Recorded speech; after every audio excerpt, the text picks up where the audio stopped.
स्वामी विवेकानंद जन्म नाम नरेंद्र नाथ दत्त भारतीय हिंदू सन्यासी और 19वीं शताब्दी के संत रामकृष्ण के मुख्य शिष्य थे।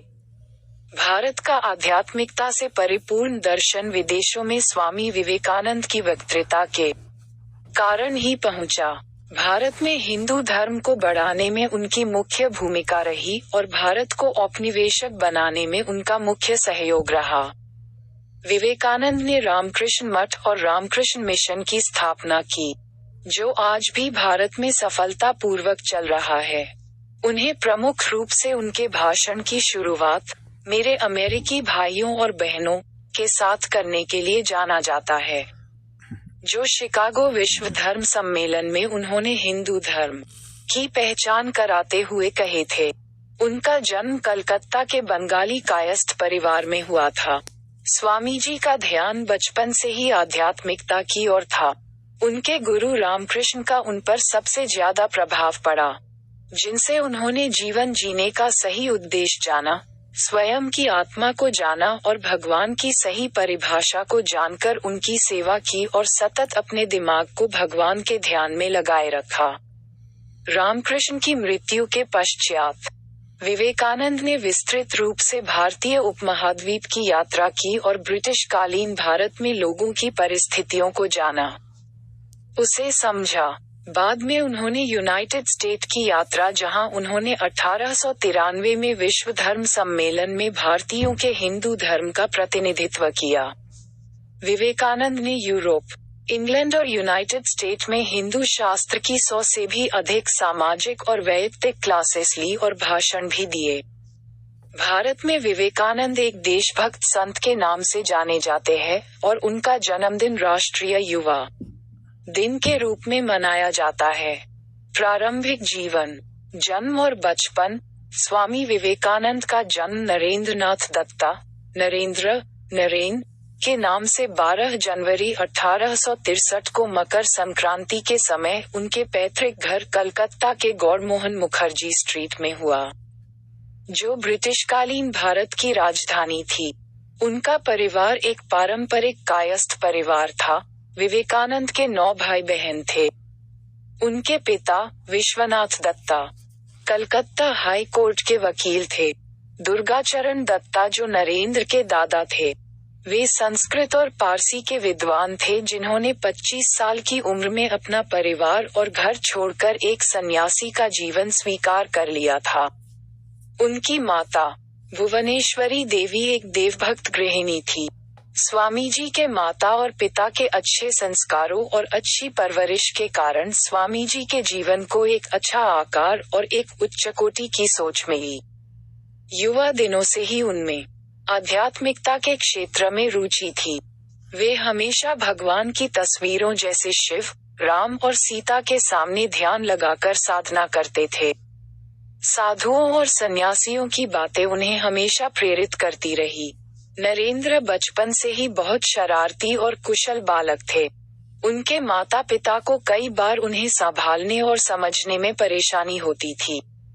उनकी माता हमेशा कहती थी कि मैंने शिवजी से एक पुत्र की प्रार्थना की थी और उन्होंने तो मुझे एक शैतान ही दे दिया।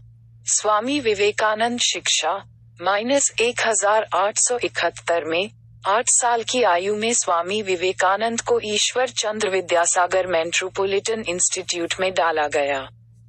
1877 में जब उनका परिवार रायपुर स्थापित हुआ, तब तक नरेंद्र ने उस स्कूल से शिक्षा ग्रहण की।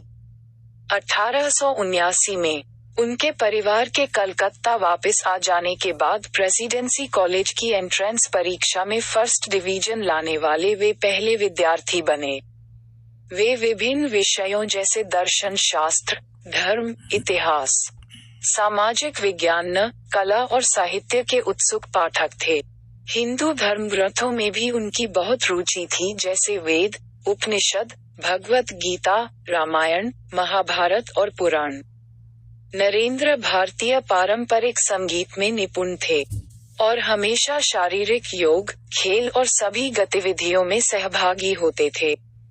नरेंद्र ने पश्चिमी तर्क, पश्चिमी जीवन और यूरोपियन इतिहास की भी पढ़ाई जनरल असेंबली इंस्टीट्यूट से कर रखी थी। 1881 में उन्होंने ललित कला की परीक्षा पास की और 1884 में कला स्नातक की डिग्री पूरी की। नरेंद्र ने David Hume, Immanuel Kant, Johann Gottlieb Fichte, Baruch Spinoza, George W.F. Hegel, Arthur Schopenhauer, Auguste Comte, John Stuart Mill और चार्ल्स डार्विन के कामों का भी अभ्यास कर रखा था। वे हर्बर्ट स्पेंसर के विकास सिद्धांत से मंत्रमुग्ध हो गए थे और उन्हीं के समान वे बनना चाहते थे।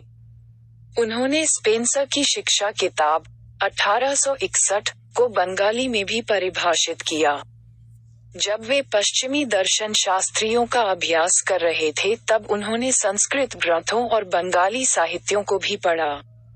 विलियम हस्ती, जनरल असेंबली संस्था के अध्यक्ष, ने ये लिखा कि नरेंद्र सच में बहुत होशियार है। मैंने कई यात्राएं की, बहुत दूर तक गया, लेकिन मैं और जर्मन विश्वविद्यालय के दर्शन शास्त्र के विद्यार्थी भी कभी नरेंद्र के दिमाग और कुशलता के आगे नहीं जा सके। कुछ लोग नरेंद्र को श्रुतिधरा, भयंकर स्मरण शक्ति वाला व्यक्ति कहकर बुलाते थे। रामकृष्ण के साथ -1881 में नरेंद्र पहली बार रामकृष्ण से मिले, जिन्होंने नरेंद्र के पिता की मृत्यु पश्चात मुख्य रूप से नरेंद्र पर आध्यात्मिक प्रकाश डाला। जब विलियम हस्ती जनरल असेंबली संस्था में विलियम वर्ड्सवर्थ की कविता पर्यटन पर भाषण दे रहे थे, तब नरेंद्र ने अपने आप को रामकृष्ण से परिचित करवाया था। जब वे कविता के एक शब्द ट्रांस का मतलब समझा रहे थे, तब उन्होंने अपने विद्यार्थियों से कहा कि वे इसका मतलब जानने के लिए दक्षिणेश्वर में स्थित रामकृष्ण से मिले। उनकी इस बात ने कई विद्यार्थियों को रामकृष्ण से मिलने प्रेरित किया, जिसमें नरेंद्र भी शामिल थे।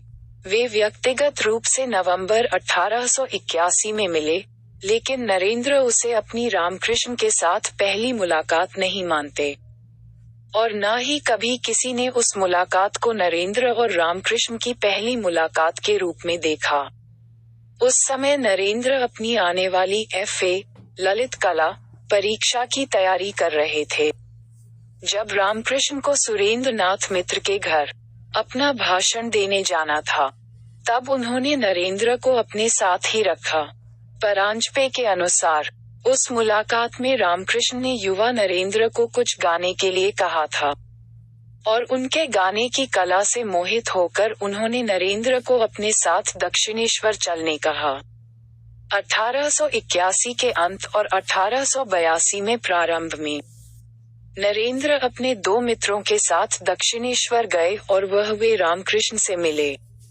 उनकी यह मुलाकात उनके जीवन का सबसे बड़ा टर्निंग पॉइंट बना। उन्होंने जल्द ही रामकृष्ण को अपने गुरु के रूप में स्वीकार नहीं किया, और न ही उनके विचारों के विरुद्ध कभी गए। वे तो बस उनके चरित्र से प्रभावित थे, इसीलिए जल्दी से दक्षिणेश्वर चले गए। उन्होंने जल्द ही रामकृष्ण के परम आनंद और स्वप्न को कल्पना शक्ति की मनगढ़ंत बातों और मतिभ्रम के रूप में देखा। ब्रह्म समाज के सदस्य के रूप में वे मूर्ति पूजा, बहुदेववाद और रामकृष्ण की काली देवी के पूजा के विरुद्ध थे। उन्होंने अद्वैत वेदांत के पूर्णतया समान समझना को ईश्वर निंदा और पागलपंती समझते हुए अस्वीकार किया और उनका उपहास भी उड़ाया। नरेंद्र ने रामकृष्ण की परीक्षा भी ली, जिन्होंने रामकृष्ण उस विवाद को धैर्य पूर्वक सहते हुए कहा, सभी दृष्टिकोणों से सत्य जानने का प्रयास करे। नरेंद्र के पिता की 1884 में अचानक मृत्यु हो गई और परिवार दिवालिया बन गया था। साहूकार दिए हुए कर्जे को वापस करने की मांग कर रहे थे, और उनके रिश्तेदारों ने भी उनके पूर्वजों के घर से उनके अधिकारों को हटा दिया था। नरेंद्र अपने परिवार के लिए कुछ अच्छा करना चाहते थे। वे अपने महाविद्यालय के सबसे गरीब विद्यार्थी बन चुके थे। असफलता पूर्वक वे कोई काम ढूंढने में लग गए और भगवान के अस्तित्व का प्रश्न उनके सामने निर्मित हुआ, जहां रामकृष्ण के पास उन्हें तसल्ली मिली और उन्होंने दक्षिणेश्वर जाना बढ़ा दिया। एक दिन नरेंद्र ने रामकृष्ण से उनके परिवार के आर्थिक भलाई के लिए काली माता से प्रार्थना करने कहा, और रामकृष्ण की सलाह से वे 3 बार मंदिर गए, लेकिन वे हर बार उन्हें जिसकी जरूरत है वो मांगने में असफल हुए और उन्होंने खुद को सच्चाई के मार्ग पर ले जाने और लोगों की भलाई करने की प्रार्थना की। उस समय पहली बार नरेंद्र ने भगवान की अनुभूति की थी और उसी समय से नरेंद्र ने रामकृष्ण को अपना गुरु मान लिया था। 1885 में रामकृष्ण को गले का कैंसर हुआ और इस वजह से उन्हें कलकत्ता जाना पड़ा और बाद में कोस से परे गार्डन जाना पड़ा। नरेंद्र और उनके अन्य साथियों ने रामकृष्ण के अंतिम दिनों में उनकी सेवा की और साथ ही नरेंद्र की आध्यात्मिक शिक्षा भी शुरू थी। कोस से परे में नरेंद्र ने निर्विकल्प समाधि का अनुभव लिया। नरेंद्र और उनके अन्य शिष्यों ने रामकृष्ण से भगवा पोशाक लिया। तपस्वी के समान उनकी आज्ञा का पालन करते रहे। रामकृष्ण ने अपने अंतिम दिनों में उन्हें सिखाया कि मनुष्य की सेवा करना ही भगवान की सबसे बड़ी पूजा है। रामकृष्ण ने नरेंद्र को अपने मठवासियों का ध्यान रखने कहा और कहा कि वे नरेंद्र को एक गुरु की तरह देखना चाहते हैं। और रामकृष्ण 16 अगस्त 1886 को कोस से परे में सुबह के समय भगवान को प्राप्त हुए। मृत्यु -4 जुलाई 1902 उनकी मृत्यु का दिन को विवेकानंद सुबह जल्दी उठे और बेलूर मठ के पूजा घर में पूजा करने गए और बाद में 3 घंटों तक योग भी किया। उन्होंने छात्रों को शुक्ल यजुर्वेद, संस्कृत और योग साधना के विषय में पढ़ाया। बाद में अपने सहशिष्यों के साथ चर्चा की और रामकृष्ण मठ में वैदिक महाविद्यालय बनाने पर विचार विमर्श किए।